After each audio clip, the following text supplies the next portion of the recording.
বড়দাকে বলবি। চল চল চল। বদ্দা বদ্দা বদ্দা, কি বল? একটা আর্জি নিয়ে এসেছি। কি? আমার বাড়িতে না কুকুর প্রচুর বেড়ে গেছে, খেতে দিয়ে উঠতে পারছি না। তুমি একটা কুকুর নেবে গো? হ্যাঁ নেবো, চল। আমার কুকুর খুব পছন্দের।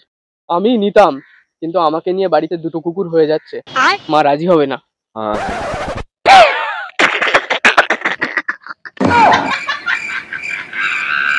চ নিয়ে আসি, আজকেই নিয়ে আসি।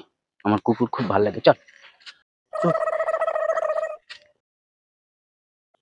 হ্যালো বদ্দা। কুকুর, এ তো বিড়াল। বিড়াল আমার অ্যালার্জি আছে। হ্যাঁ, আমার বিড়ালের নামই তো কুকুর রেখেছি।